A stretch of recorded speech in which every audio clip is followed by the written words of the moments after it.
Hi, friends. Welcome back. I'm Emily. And I'm Whitney. And you're listening to Cousins Talk Crime. You're listening to a true crime podcast. Today's episode may include sensitive or triggering topics. These topics may include domestic abuse, child abuse, substance abuse, sexual assault, torture, murder, and suicide.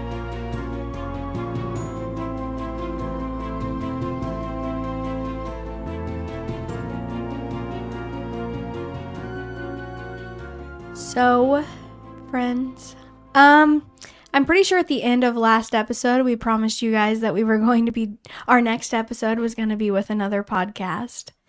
Well, something fell through with that, and we're still going to be doing that. It's just not going to be right this second. Life gets in the way sometimes, and that's what has happened, but that's okay. I hope you went over and checked them out, though, because they're a good podcast. So what do you have going on in your neck of the woods? Oh, just dealing with work, stressing me out.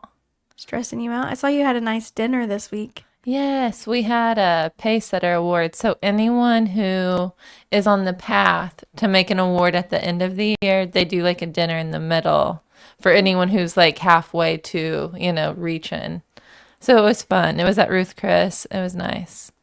That's nice. Yeah, so it was basically like all the top agents in Indiana from Century 21. Yeah, our neighbor was there. Really? Yeah. What's his name? Her name? Corey Motter. I should have introduced myself more. You know me. I was just kind of sitting. He's the one that sold us this house. I thought when after like the next day I was like, I wonder if he was there. Yep. Because I've talked to him through stuff, but we've never done transaction. But I wondered if he was there. Yep. Yeah, he lives just a couple blocks away, and he's the one that sold us this house. And then he sold your parents' house, He right? sold my parents' house, and we bought. Yeah. We've sold 2 houses and bought 2 houses with him. Aww. This was all before she was a real estate agent. Yeah, they're mine now, Corey. Yeah. Sorry, Corey. Shoot. But next weekend, I will have my Invisalign. Hopefully, I don't flip too much. I'm talking on the podcast. You'll be fine. Shoot. I'm nervous about it. So what have you been up to? We went to Vegas, had a really good time in Vegas. I will never go back to Vegas in July. It was so hot. Like, you know that feeling when you open up the oven door and it smacks you in the face? That is what it feels like 24/7 over there. It was bad. It was like 120 degrees and you're walking around. And then I got sick on day number 2. And it was like, I honestly think it was COVID. There's like COVID strands going around right now. But it was something that like affected my respiratory system. So like I couldn't breathe very well. And so I'm trying to walk miles around Vegas. And I'm like, I'm just not having a good time. Like I am having a great time. But I'm just doing things a lot slower than I wanted to do. And I'm wearing out a lot. We were in bed, like we were at our hotel by 9 o'clock every night. But granted, it's a 3-hour time difference. So it was like midnight our time. Yeah. So did you ever get on their time frame or did you stay? No. You were like, we're staying on our schedule. Pretty much. Well, and Corey and I are the type that we're not like super like social people. We're not like, let's go to the bars, let's go out to all the clubs, let's do all that cool stuff. And about 8 o'clock, 9 o'clock is when all the people come out. Yeah. See, I loved waking up at like 5 a.m., going down to the hotel lobby. Yeah. And it's just a bunch of Midwestern old people that are like, this is 6 o'clock our time. Mm-hmm. It's 3 a.m. here. I don't care. I'm going to go down and gamble. That's whenever that's when it's nice and slow. Mm-hmm. Did you guys gamble at all? No. No. We didn't. We were going to save our gambling for the very last day because our flight was going to leave at like 2:30 p.m. So we had like some time to kill. Mm-hmm. And when I woke up that morning, our flight had been delayed. And so because of that, we were going to miss our connecting flight. And so then they just completely switched us to like the next day at 1 a.m. And I'm like, I'm not doing that. I'm not sitting around and hanging out. Like, I have to be out of my hotel at like 10 a.m. Yeah. And you're saying I can't even get on a plane and leave Las Vegas until 1 a.m. like the next day? So we were able to get a flight earlier, so we didn't have time to gamble like we wanted to. But that's fine. So how was the flight with Spirit? Spirit was fine. Like, the flight itself was fine. I didn't care for the plane. I feel like we were sitting on bleachers. Like, they don't look like bleachers. Yeah. But about halfway through the trip, my butt hurt so bad. Like, you couldn't even move or you were crying. Yeah. Yeah, it was not good. I felt like that's how it was when we went to California. It was 4.5 hours. It's such a long flight. With a baby on your lap. In that bleacher seat. Yeah, no, not fun. And on the way back, we flew American Airlines, and it wasn't too bad, except since we got an earlier flight, there was like no seats left. So we were both stuck sitting in the middle of two people. So like we weren't sitting next to each other. They didn't put you next to you? No, we wanted to get on that earlier flight, so that's what we had to deal with. And so you both had middle seats. Yeah, it was awful. As like a big girl, I don't want to be in the middle because I feel bad because I'm like taking up people's space. So I like feel really bad and I'll scrunch myself up like this. And yeah, I would much rather take a later flight than be stuck in the middle of two people ever again. I'll never do that again. Never. And it was like a 4.5 hour flight. We went from Las Vegas to Washington, D.C. and then from Washington, D.C. to Indianapolis. I hate when you have to do that. Fly out of your way and go back. I've never done that. I always do nonstop. Yeah, we didn't have that option. You guys should have just stayed and hung out and did the 1 a.m. Oh my gosh. It would have been terrible though. We couldn't stay up past 9 p.m. every day. And you expect us to hang out till 1 a.m. And then we wouldn't have even gotten home until like noon our time the next day. Zero sleep. Yeah. It just... That time change is awful. Yeah, and we were ready to come home because we were hot. I think Vegas is a cool experience that so you're glad you went? Yeah. Everyone's got to go to Vegas. It's just an experience, but I don't think it's anything we ever have to do. I've never again. been. Oh, it's an experience. You got to go. You don't take the kids. So? Yeah. It's something just you and Daniel should do. I get people take their kids. We walked past a ton of people that took their kids. Like, Vegas is not a place to take your kids. Yeah. Don't do that to yourself. Do that when you can, like, enjoy adult stuff. Yeah. Anyway, is there anything else that we need to share? I don't think so. Don't think so? All right, then I will hop into our next case. So the next case, I actually did a poll on Patreon, I don't know, 4, 5, 6 weeks ago or so. I mean, it's been a while. But it was a poll about very famous, notorious serial killers, like who people would want to hear me cover first.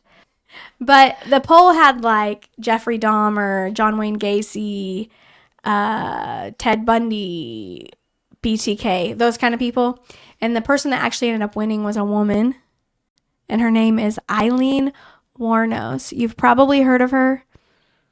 I haven't. Never heard of Aileen Wuornos. It may ring a bell. Maybe. Yeah. I don't know. But yeah, I'm going to be telling you guys the story of Aileen Wuornos. So I think back in the early 2000s, there was a movie that came out. I think it was like 2003 or so. It has Charlize Theron in it. Do you know who Charlize Theron is? Well, anyway, she ended up winning an Academy Award for this role that she's playing. And I actually watched the movie last night. I had seen it before, but after I did my research and stuff, I wanted to watch the movie. It is free on Amazon Prime, so I know most of you people have Amazon Prime. So if you like this story, go on over to Amazon Prime and watch it. It's really good. It's based on this story, but like they're not using the same names and stuff, but it's the same story. When it comes to serial killers, like I don't ever want to feel bad for them because they're serial killers.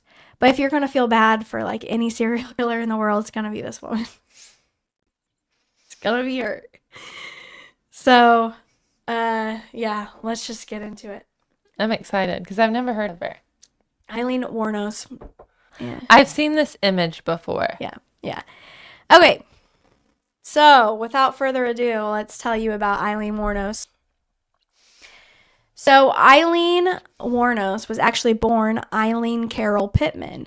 She was born February 29th, 1956, and that would make her 68 years old today. And that makes her a leap day baby, so she was born on leap day. And she does share an astrological sign with me, which is Pisces. And I don't know how to feel about it. Pisces are very emotional people, which I can feel that. Like, I'm a very emotional person. And she is also very emotional. What is the number one sign of serial killers? Astrological sign? Ooh, I don't know. I'll know. Google that. Google that and see, because I mean, I know there's all kinds of different aspects to astrological signs, or people don't believe in it at all. Yeah, the ones I wrote down here are: we're very emotional, we're compassionate, loving, we put other people's needs, we put our own needs on the back burner for other people, which I feel like I do that a lot. But I feel like the only thing that she shares here is that she's very emotional. But you decide on your own after I tell you the story. So Aileen was born in Rochester, Michigan, and she's probably known as America's most famous female serial killer. We don't typically have a lot of female serial killers, and so I definitely want to talk about this one. There has been gobs of movies and books and documentaries about this. I mean, you can get on YouTube and find anything that you would ever want. There's so many good interviews with her, and I'm going to show you one at the end, so stay tuned for that. And yeah, like the movie I told you about, just if this story pulls you in, you got to go down the rabbit hole, and nothing about the story I tell you is going to you're not going to understand it until you see her yourself and hear her speak. Spoiler alert, she is a serial killer, all that kind of stuff. So we're going to start with her early life to figure out why someone would become a serial killer. What kind of stuff has she experienced in her life that got her to become the way that she was?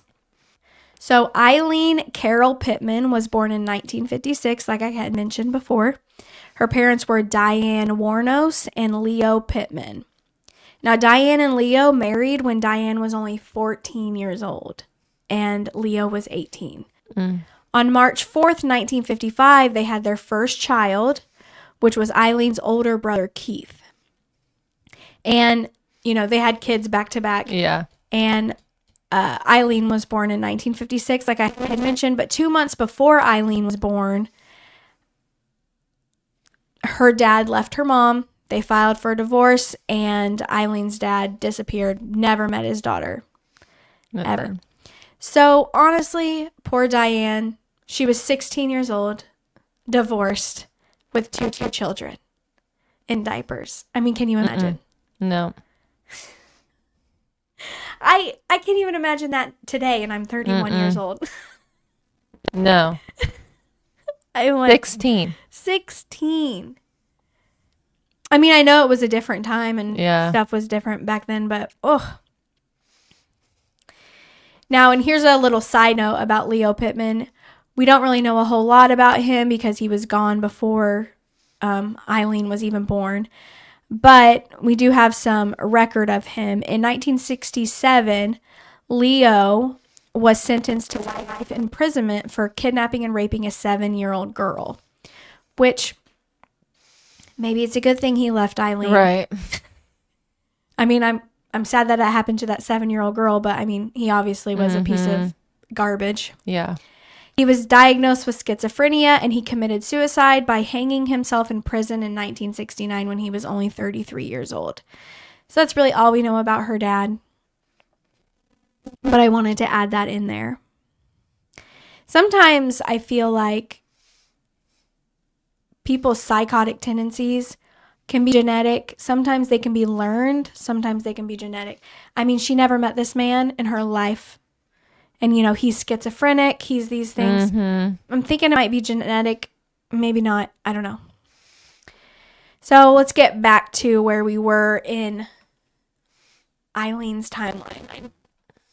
In January of 1960, when Aileen was almost 4 years old, Her mom, Diana, abandoned her and her brother, just up and left them with her parents, Lori and Britta Wuornos.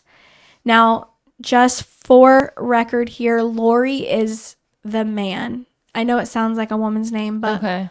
Lori is the grandpa and Britta is the grandma.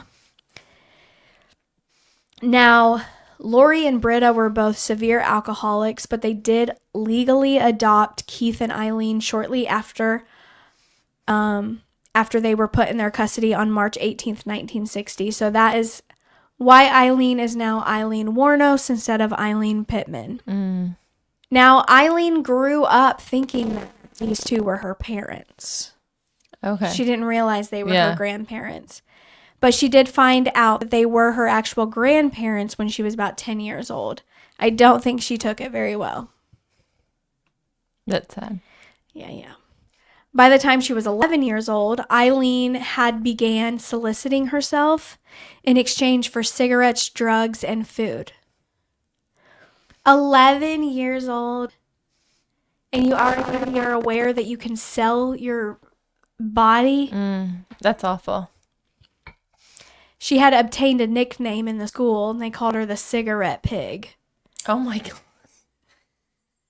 Like she would do weird things just for a cigarette. That's awful. That really is. That's bad. So I do want to insert a trigger warning here. I know I have some trigger warnings at the beginning of every episode, but this one is not included, and I wanted to make sure that I added. But we are going to be talking about an incest relationship here. So trigger warning, if you do not want to hear about this, skip a minute or so. Now, around this age of 11 or 12, in her very early adolescent years, she began a sexual relationship with her brother Keith. I think she had sexual relations with everybody. Yeah. And including her brother. And Aileen later claimed in life that her grandfather had sexually assaulted her and beat her a lot during that time as well. Her grandfather, Lori, was a very harsh disciplinarian. There was a time that I saw where he made Aileen watch as he drowned a kitten. Oh my gosh. That's awful. Yeah. I mean, this is how I'm saying, like, feel bad for this woman. Like, yes, she does some terrible things, but oh my gosh, she grew up in the worst kind of environment. Yeah. I mean, never met her dad. Her mom completely abandoned her, grew up with severe alcoholics that were sexually abusing her. Her own brother was. I mean, it was just so sad. In 1970, at the age of 14, Aileen became pregnant after being raped by a family friend. At 14. 14. Yeah. On March 23rd, 1971, Aileen gave birth to a boy at a home for unwed mothers, and he was placed up for adoption. A few months later, Aileen dropped out of school, and her grandmother died of liver failure.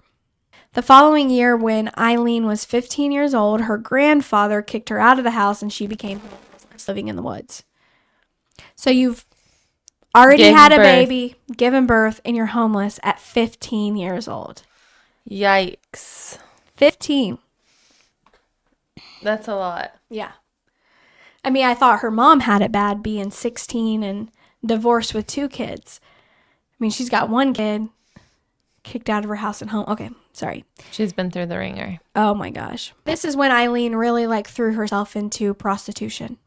Aileen is very known for being a hooker, for being a prostitute. So 15 years old, this is the only way that she can get by. So Aileen started hitchhiking towards Colorado. So she wanted to get out of Michigan. Yeah. So she's going to hitchhike, sleep her way to Colorado. In Colorado, she was arrested for driving under the influence, disorderly conduct, and firing a .22 caliber pistol from a moving vehicle, and was later charged when she had failed to appear in court. In 1976, Lori, the grandfather that she grew up with, died by suicide, and Aileen did not attend his funeral. And that same year, in 1976, Aileen hitchhiked from Colorado to Florida. And Florida is where she will do most of her, is where we will stay for most of the story, is Florida. So here in Florida, Aileen was 20 years old about this time. She's about 20 years old, okay? She met a 69-year-old man named Louis Gratz Fell. 69. 69-year-old Louis Gratz Fell. All right, so Louis was born on June 29th, 1907 in Wilkes-Barre, Pennsylvania. Louis was a very prominent American lawyer, politician, and businessman. He became a lawyer in 1923. He was known as a skilled and very honest lawyer. His political career began in 1932 when he was elected to the Pennsylvania House of Representatives, where he served several terms. He was elected Speaker of the House during the 1934-1935 session. However, his legacy was defined by a business venture that he began in 1943. So, very successful guy. Yeah. You know, grew up, went to law school, became a lawyer. He became a lawyer, a very well-respected lawyer. Got into politics. He was elected to the House of Representatives. He's got a lot going for him. He became the president of the Leahy Coal and Navigation Company, one of the largest coal mining and transportation companies in the United States. The company did really well under his leadership, and he became one of the wealthiest, most influential businessmen of his time. Dang. Yeah. So he's like the Donald Trump of the 30s and 40s. Yeah. He's the Donald Trump of the 40s and 50s. There we go. Louis was also very philanthropic and donated very generously to charitable causes. He was very well respected by the community. So, Aileen and Louis, they really hit it off. So, Louis had a daughter. Her name was Catherine Fell. And Louis and Aileen quickly became very smitten with each other, and they rushed to the altar. Oh. I can see her reasoning as to rushing to the altar, but I can't understand him. I'm really not understanding it because he's this smart businessman. He should know. On May 4th, 1976, Louis and Aileen were married, and their marriage was announced in the local newspapers, but it wasn't taken very well by the public because a lot of people had respect for Louis, and Aileen was very disruptive. Very disruptive. Yeah. Like, she was arrested for assault one time, like in a bar or something. And they're like, this is the wife of this really respected man that we know. They didn't like it. But there was this one time that she got upset with Louis, and she snatched his cane away from him because he's an old man. Right. She snatched his cane away from him and beat him with it. That's awful. And this is just weeks after the wedding. I mean, this happens really fast. So fortunately, Louis is smart, and he immediately got a restraining order and was able to annul the marriage before she had any rights to any of his money or anything like that. So that's good. So like I had said, they got married on May 4th, 1976. Their marriage was annulled by July 21st, 1976. So it did not last very long. She messed that one up. Yeah, she did. Thankfully, they parted ways, and he was able to live a very long, happy life after that. I think he died at the age of 92. Oh, man. So he still lived plenty of time after that. Yeah. Let's look into Aileen's life after Louis. So before the marriage was officially even annulled, she had returned to Michigan, her home state. And she quickly found herself in trouble in Mansalona, Michigan, where she threw a cue ball at a bartender's head. She was arrested and charged with assault and disturbing the peace. She was very, very, very, short-tempered. And I think she was the type of person that would make stuff up in her head that wasn't even happening. Someone would look at her and she's like, oh, what do you want to do? Rape me? She would do that stuff. Someone would look at her and she'd be like, oh, you like to rape girls? She was... She was crazy. Yeah, but I mean, looking at her childhood, I'm not surprised. No, I know. That she had that attitude towards men. And she's got a really bad attitude towards men. A few days after this assault, her brother Keith died of some kind of cancer. Okay. You know what? We're just going to say some kind of cancer because I don't know it. And Aileen received $10,000 from his life insurance policy. In August of 1976, Aileen was given a $105 fine for drunk driving. She used her brother's insurance money to pay the fine and also used it to buy luxurious things like a brand new car, which she wrecked like not even a week after she bought it. So that $10,000 down the drain. She could have used that $10,000 to, like, I don't know, do anything, pay a year's rent and like work on herself. But Aileen didn't want to do that. Right. She didn't want to work on herself. In 1978, at the age of 22, Aileen attempted suicide by shooting herself in the stomach. Ugh. And from what I read, she attempted suicide like 6 times between the ages of 14 and 22. That's awful. Yeah. So we're not gonna fly through it, but she's got a long history of criminal activity. So I'm just gonna kind of run through it a little bit. So by the 1980s, Aileen was back in Florida. I think we're back in Florida for good at this point. On May 20th, 1981, she was arrested in Edgewater for an armed robbery of a convenience store. She stole $35 and 2 packs of cigarettes. I hope it was worth it. You know what I mean?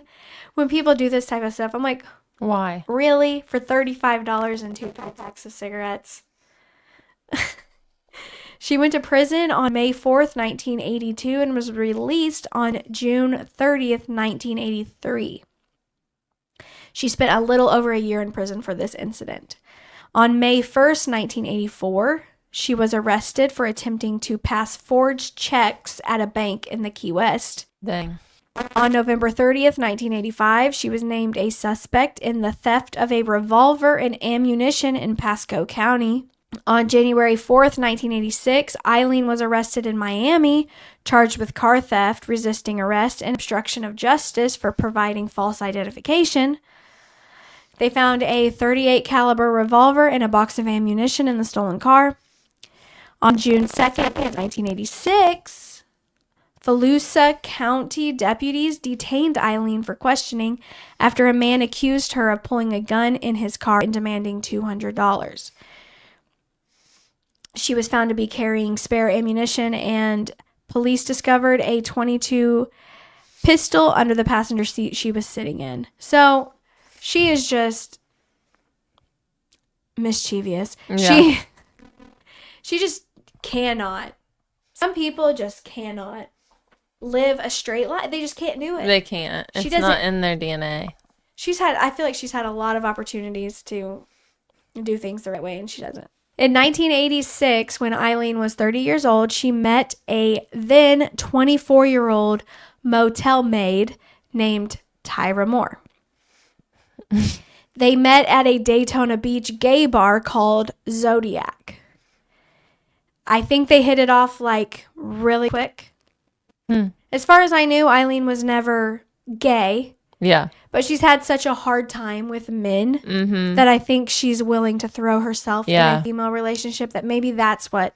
Yeah. Maybe that's where things are going wrong here. Yeah. So they moved in together, and Aileen supported the couple through her work in prostitution. She wanted to be the provider in the relationship, and she said, you don't have to work, you don't have to do anything. I will just be a prostitute and we'll live off of that money. So she really wanted to provide for Ty. On July 4th, 1987, Daytona Beach police detained Aileen and Ty at a bar for questioning regarding an incident in which they were both accused of assault and battery with a beer bottle. So Eileen's getting Ty in trouble now. They're just not a good couple, apparently. Right. On March 12th, 1988, Aileen accused a Daytona Beach bus driver of assault. She claimed that the driver pushed her off the bus after a confrontation. Ty was listed as a witness to the assault. And I just want to say, this Ty person is like the love of Eileen's life. She has never felt love for another person. Like she does her. This is the first person that she has ever loved in her life. Oh. And so she's wanting to do everything that she can to like hold on to this relationship. And I've got some quoted things here. She states that it was love beyond imagine. Earth words cannot describe how I felt about Tyra. And I mean, up until the end, she loves Tyra more than anything in this world. So there's not a lot about, I'm not going to go a whole lot into their relationship, but I just want you to know that Aileen is the type of person that's never felt love. She's never received love. She's never loved anybody in her life. And so whenever she did meet someone that loved her and she loved them, it's like it was an explosion type of thing. You know what I mean? Yeah. Now we're going to get into Eileen's murders and stuff like that. So over a 12-month period of time, Aileen murdered 7 people. Now, how do you go from not killing anybody to a rampage? I know, she did. She went on a rampage. It's exactly what she did. And I'm telling you, it's the explosion of this relationship that did it. I think, and we'll go into it, but I don't think the first one started out as I'm going to go and kill this person. It ended up being something that was bad. And then she realized like maybe how much money she was able to get from these people. And so it just kept happening. Okay. And she would be able to support Tyra in all of this. So we'll get into it. So the first victim was killed on November 30th, 1989. His name was Richard Charles Mallory, and he was 51 years old. He was an electronics store owner in Clearwater. And Aileen claims that Richard beat, raped, and sodomized her after he drove her to an abandoned area for sexual services, and she claims that she killed him in an act of self-defense. And it did come out at a later time that this Richard Charles Mallory guy had been previously convicted of rape in another state. And so her story that he did try to rape her and these things might be true. He may have been doing awful things to her and she had no other choice but to kill him. But anyway, 2 days after the murder, the police found Richard's abandoned car, and it was not until December 13th that his body was found several miles away in a wooded area. He had been shot several times. Now, her second victim went missing around May 19th, 1990. His name was David Andrew Spears, and he was 47 years old. He was a construction worker in Winter Garden, and on June 1st, 1990, his naked body was found along a highway in Citrus County. He had been shot 6 times with a .22 caliber pistol. Her third victim died on May 31st, 1990, Charles Edmund Carskadden. I'm so sorry if I said that wrong. It's a crazy looking name. He was 40. He was a part-time rodeo worker. His body was found in Pasco County on June 6, 1990. He had been shot 9 times with a .22 caliber weapon. His body had been wrapped in an electric blanket, and by the time he was found, he was like severely decomposed. And at this time, witnesses saw Aileen in possession of his car, and she had also pawned a gun that was identified to belonging to him. So at this point, they're putting out like sketches of Aileen. So they know it's Aileen. They're just not able to get her, I guess. But they're onto her pretty quick. Yeah. She's pretty sloppy in everything she does. And I also want to clarify that all of these victims picked her up for sexual favors. She was a prostitute, and these people were picking her up for that purpose. Around June of 1990, it's just an estimate, we're not 100% sure, victim 4 was Peter Abram Seams. He was 65 years old. He was a retired merchant seaman. And in June of 1990, Peter left Jupiter, Florida for Arkansas. And on July 4th, 1990, his car was found in Orange Springs, Florida. Aileen and Tyra were seen abandoning the car. And Eileen's handprint was found on the interior door handle. And his body has never been found. So he's still missing, but he's dead. And so at this point, they're seeing Tyra as well. And so Tyra's sketch goes out as well. And Aileen, she has so much trouble with the law that she's leaving handprints behind. I mean, they know it's Aileen. They just got to get her. Right. Like, they can't. They're one step behind Aileen, apparently. And victim 5, the later part of July 1990, is Troy Eugene Burris. He was 50 years old. He was a sausage salesman from Ocala, Florida. He was reported missing on July 31st, 1990. And on August 4th, 1990, his body was found in a wooded area along a highway in Marion County. He had been shot twice. Victim 6 died on September 11th, 1990. His name was Charles Richard Humphreys. Went by Dick, age 56. He was a retired U.S. Air Force major, former state child abuse investigator, former chief of police. On September 12th, 1990, his body was found in Marion County. He was fully clothed and had been shot 7 times in the head and the torso. His car was found in Suwannee County, a few counties northwest. So she'll take the cars and drop them off, not like very close. I mean, some of these are like almost across the entire state where she's dropping them off. And victim 7, which would be her last victim, was early November 1990. So we started in November 1989. Now we're in early November 1990. Is Walter Gino Antonio, age 62. He was a trucker, a security guard, a reserve police officer. And November 19th, 1990, Walter was found nearly naked near a remote logging road in Dixie County. He was shot 4 times. His car was found 5 days later in Brevard County, pretty far away.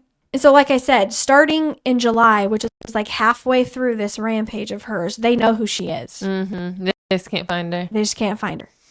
They know who she is.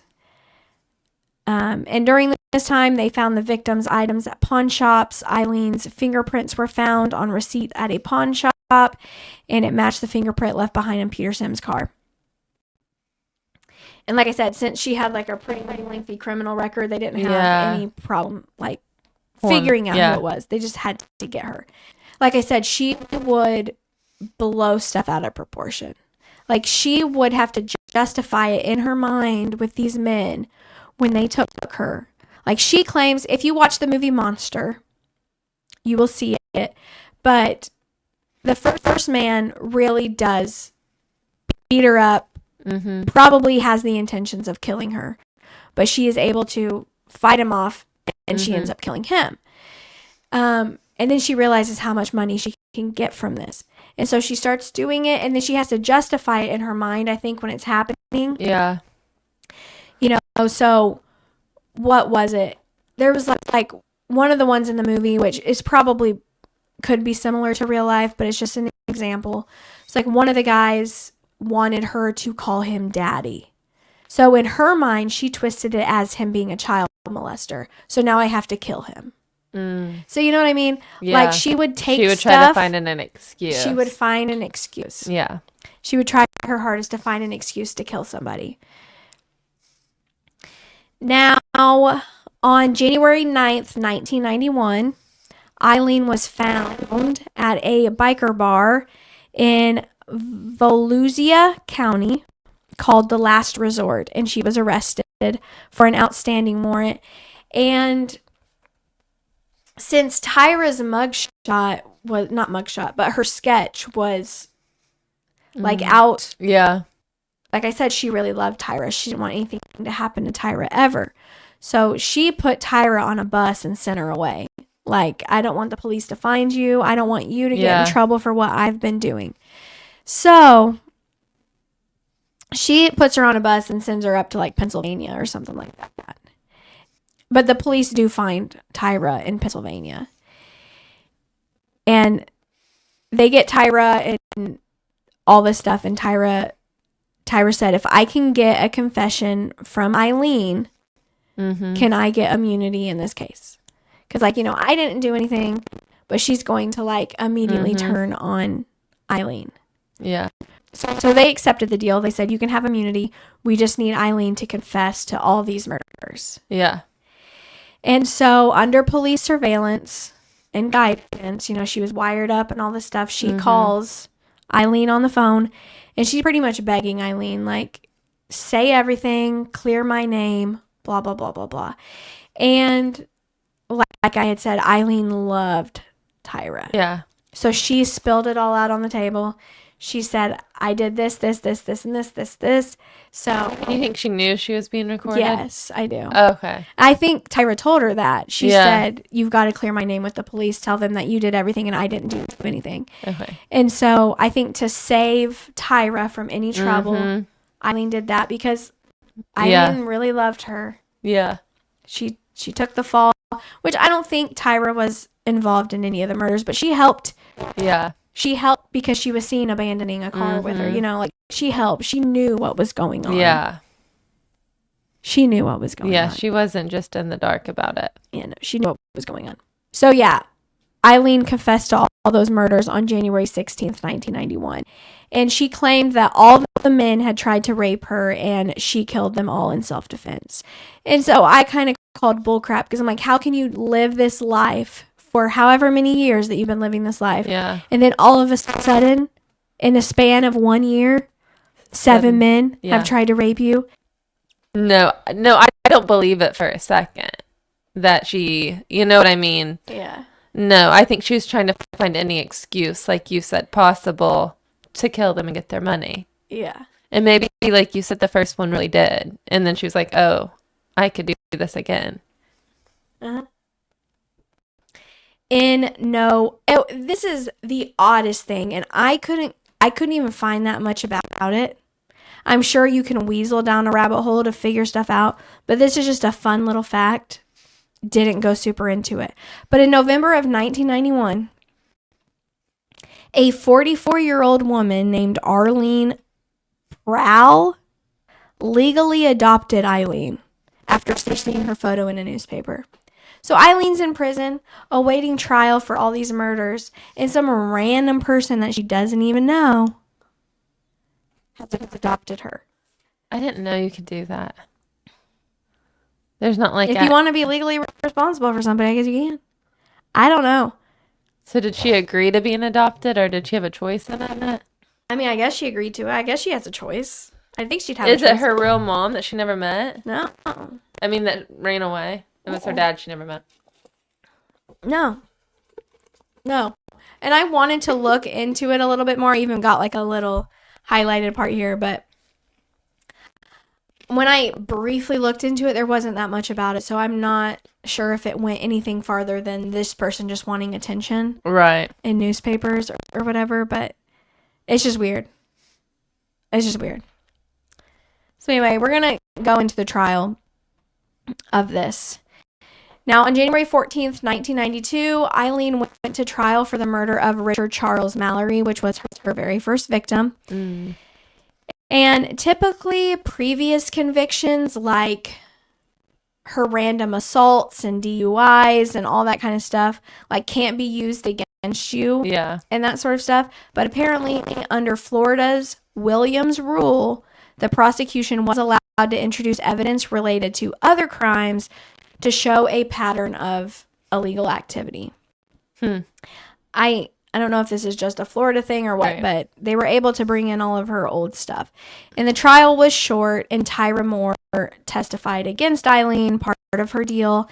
And on January 27th, 1992, Aileen was convicted of Richard Mallory's murder. Now let's get into her sentencing. Psychiatrists for the defense testified that Aileen was mentally unstable and diagnosed her with borderline personality disorder and antisocial personality disorder. And despite their efforts, 4 days later, Aileen was sentenced to death. 4 days later? Yeah. I never heard of them doing it that quick. Oh, she didn't get killed 4 days later. She just got sentenced. Oh, okay. It only took 4 days to sentence her. I thought you meant she was put to... I was like, oh my God. No. And, okay, And that makes more sense. yeah, so the defense argued that Richard Mallory was a convicted rapist and all this kind of stuff. Like, you shouldn't be putting her to death because she was just defending herself. Mm-hmm. Because she might have been in this case. Yeah. She really might have been. And records gathered showed that from 1958 to 1962 that Richard was committed for treatment, and documents stated that Charles possessed strong sociopathic trends. But the judge refused to allow these records to be admitted in the court as evidence and declined Eileen's request for a retrial. So she's got a death sentence for the first guy. Kind of rough. Yeah. I don't think it's rough, but I mean, it's just weird. On March 31st, 1992, Aileen pleaded no contest to the murders of Charles Humphreys, Troy Burris, and David Spears, saying she wanted to get right with God. Aileen stated to the court, "I want to confess to you that Richard Mallory did violently rape me, as I've told you, but the others did not. They only began to start." Because of the no contest, she didn't really, she didn't have to go through this whole trial. But on May 15th, 1992, Aileen was given 3 more death sentences. So she's got 4 death sentences on the table right now. In June 1992, Aileen pleaded guilty to the murder of Charles Carskadden. In November 1992, she received her 5th death sentence. They are handing out death sentences like nothing else. But Larry Eiler can get out of prison and go kill another kid. Okay. Yeah. In February 1993, she pleaded guilty to the murder of Walter Antonio and was sentenced to death once again. So she has 6 death sentences. And no charges were brought to her against the murder of Peter Sims, as his body was never found. So out of the 7 men that she killed, she received 6 death sentences, which is wild to me. That it's not wild to me that I don't think that people like that deserve the death penalty. It's wild to me that people that do deserve it don't get it. And she got it 6 times. She got it 6 times. Yeah. And I just, my brain can't go back, but thinking this freaking woman that tortured Sylvia Likens got out in 20 freaking years. And she tortured her for months. If anybody deserved a death sentence, in my mind, it was that woman. Yeah. I agree. So during all the trials, Aileen was very inconsistent with her stories about the killings. She initially claimed they were all rape and self-defense, and then she recanted those, saying that, no, they weren't rape, and I just was trying to rob them and leave no witnesses. Like, she was just never consistent with her stories, so I think that's part of why things didn't go well for her, like, at all. And during an interview with a filmmaker, Nick Broomfield, when Aileen thought the cameras were off, she told him that it was self-defense, but just couldn't stand being on death row where she had been for 10 years and just wanted to die. So she just like got sick of doing appeals and all this kind of stuff. Like, she doesn't think, I don't know. She is, I will show you an interview with her, and I'm telling you, this woman is crazy. You cannot look at me and say this woman is sane. Right. There is no way. So on death row, Aileen was held at the Florida Department of Corrections, BCI, death row for women. She was transferred to the Florida State Prison for her execution. She did file an appeal with the U.S. Supreme Court, but it was denied in 1996. And in 2001, there was a petition to the Florida Supreme Court. She stated her intention to dismiss her legal counsel and terminate all pending appeals. So in 2001, she's giving up. You know, she's like, I don't want this defense team on my side. I don't want any of this. I just put me to death. I'm sick of it. I'm sick of being in here. Just kill me. Man. Please. And so this is quoted from her at her appeal to get rid of all of her legal counsel and stuff. She said, I killed those men, robbed them as cold as ice, and I'd do it again too. There's no chance in keeping me alive or anything because I'd kill again. I have hate crawling through my system. I am so sick of hearing this she's crazy stuff. I've been evaluated so many times. I'm competent, sane, and I'm trying to tell the truth. I'm one who seriously hates human life and would kill again. Her attorneys argue that she was not mentally competent to make such a request, but Aileen insisted that she knew what she was doing, and a court-appointed panel of psychiatrists agreed. So I think she was telling lies there. Like, I don't think that she thinks she'd be the person killing. Like, I don't think that. I just think she was saying whatever she could to expedite this execution process. She was sick of being on death row. Like, you're gonna put me to death 6 times. Just freaking do it. Right. Just do it. In 2002, Aileen began accusing prison matrons of tainting her food with dirt and saliva and urine. And she claims to have overheard a conversation amongst prison personnel trying to get her pushed over the brink and committing suicide before her execution. Like, they were just trying to make her crazy and get her to do that before that. She also made complaints of strip searching, tight handcuffs, door kicking, window checks, low water pressure, mildew on her mattress, and catcalling. She said this was done out of distaste and hatred towards her. When certain officers were on duty, she began boycotting showers and food trays because of the things they were doing to her.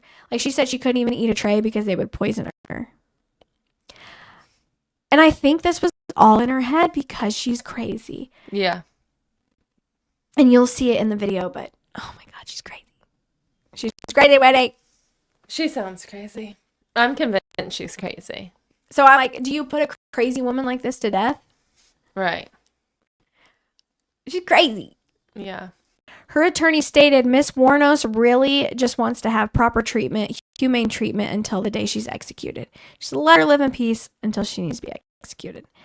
So I am going to play the last interview with her. This will be the day before she was executed. So. Oh, man. And I'm going to play us the whole video. It is 7 minutes long. You know, I was just wondering how you're going to be, you know, at 9:30 tomorrow morning. Are you prepared? I'm prepared. I'm all right. I'm all right with it. And how... I'm all right with it, but like I said, remember, let them know that I know that the cops knew who I was. After Richard Mallory died, I left prints everywhere, and they covered it up and let me kill the rest of those guys to turn me into a serial killer.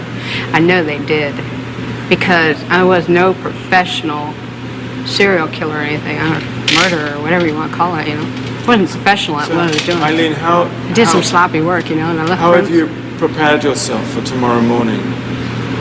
I'm all right with it. Yeah, I'm ready to go. Hey, I was tortured at BCI. They had the intercom on in the room, and they kept lying that it wasn't on, and they were using sonic pressure on my head since 1997. Sonic pressure. And every time I was trying to write something, I think they had some kind of eye in the cell, I'm not sure, but every time I started writing something, it went up higher. So I'm thinking that probably had the TV rigged. The TV or the mirror, something was rigged. They got a huge satellite on the compound. After they put the huge satellite on the compound, it could have been either rigged to the TV set or the mirror or something, because the electrician, when he put the mirror on the wall, he said, doesn't that look like a computer? The back of it, and he stuck it to the wall. And do you think, did that affect your mind, do you think? Huh? Did that affect your mind in some way, the sonic? It was crushing my head, and they were using sonic pressure continually.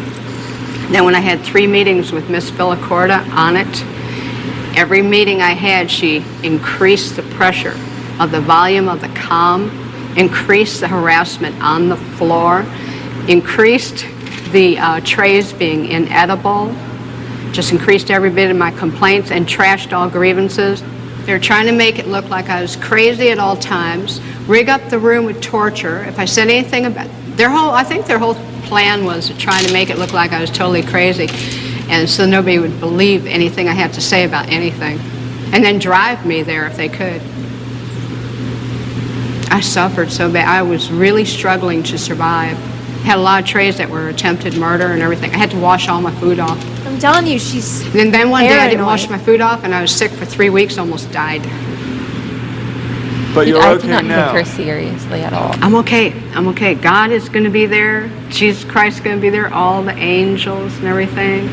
And, you know, whatever's on the beyond. I think it's going to be more like Star Trek, beaming me up into a space vehicle, man.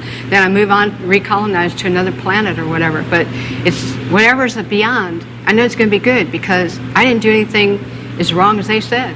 I did the right thing. And I saved a lot of people's butts from getting hurt and raped and killed, too. So are you saying that you killed in self-defense or in cold blood? What do you, because you've changed your story. I'm just trying to What are you understand. talking about? Change story on what? No, about whether it was self-defense or not. I'm not going to say, I'm not going to get in depth about my cases, Nick. I'm on my way to the chamber, nothing stopping it. You can believe it or you don't have to believe it. That's up to you, man. Put a big question mark on your film. What more is there to say about the cops? What more do you want to say about the cops? A lot of stuff. Did you know that they were surveilling me before I killed? And then I knew it? And that it was covered up? Did you know there was helicopters dropping down from the sky, deputy sheriff, with decoys picking me up 4 or 5 months before my arrest? It was covered up? But nonetheless, Nobody ever asked me whether these the questions. cops were following you or not, Eileen. Oh, whether the cops were following me or not, Eileen, okay, what? let's say the cops were following you. Yeah. Let's say they were following you Uh-huh. and they did everything that you're saying they did. Uh-huh. Nonetheless, Yeah. you killed 7 men. Yes, you And I'm did. asking you, what got you to kill the 7 And men? I'm telling you because the cops let me keep killing them, Nick. Don't you not, get it? Not everybody is killing 7 people. So there must have been something in you that was getting you to Oh, do you that. are lost, Nick. So I was a explain- hitchhiking hooker. Right. Running into trouble. I shoot the guy if I ran into trouble. Physical trouble. The cops knew it. When the physical trouble came along, let her clean the streets. And then we'll pull her in. But how That's come why. there was so much physical trouble in because it was all in 1 year? 7 people in 1 Oh, year. well. Oh, well. But why not say now? Because I'm out of retaliation for taking my life like this and getting rich off it all these years in total pathological lying. Yeah, thanks a lot. I lost my fucking life because of it. Couldn't even get a fair trial. Couldn't even get a fair investigation or nothing. Couldn't even have my appeals right. You sabotaged my ass, society, and the cops, and the system. A raped woman got executed. It was used for books and movies and shit. Ladder climbs, the re-election, everything else. I got a big finger in all your faces. Thanks a lot. You're an inhumane bunch of fucking living bastards and bitches, and you're gonna get your asses nuked in the end. And pretty soon it's coming. 2019, a rock's supposed to hit you anyhow. You're all gonna get nuked. Spoiler alert. You don't didn't take happen. fucking human life like this and just sabotage and rip it apart like Jesus on the cross and say thanks a lot for all the fucking money I made off of you. And not care about a human being and the truth being told. Now I know what Jesus was going through. They've been trying to tell the truth, and I keep getting it stepped on. Concerned about if I was raped, I'm not giving you book and movie info. I'm giving you info for investigations and stuff, and that's it.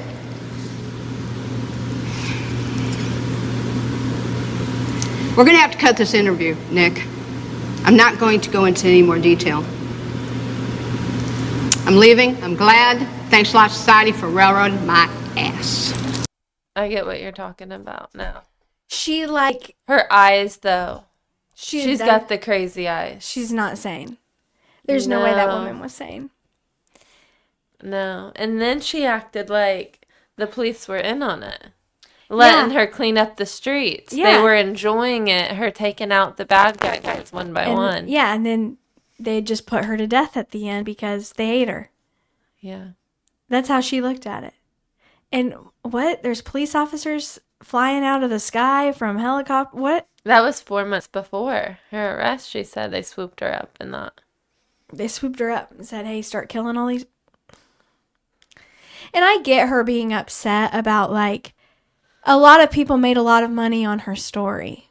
But, she's crazy. Like, I mean, yeah. And you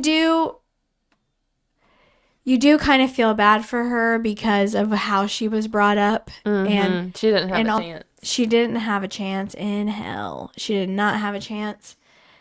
And she was plumb crazy. Like, I really don't believe that woman was sane. Mm-mm. Don't believe it. Yeah, was she still an awful person? Yes, but. So, anyway, so that was the day before her execution. And on October 9th, 2002, Aileen refused a last meal and opted for a cup of coffee instead. They usually, from what I read, you get a last meal. You can have whatever you want. It just has to be like under $20 or whatever. But she didn't want anything. She just wanted a cup of coffee. Her last words were, yes, I would just like to say I'm sailing with the rock and I'll be back like Independence Day with Jesus. June 6th, like the movie, big mothership and all, I'll be back. I'll be back. So those were her last words. You can imagine her saying that from that video. Mm-hmm. You know, just imagine that face. She was executed by lethal injection and pronounced dead at 9:47 in the morning on October 9th. She was the second woman in Florida and the 10th woman in the United States to be executed since the 1976 U.S. Supreme Court decision to restore capital punishment.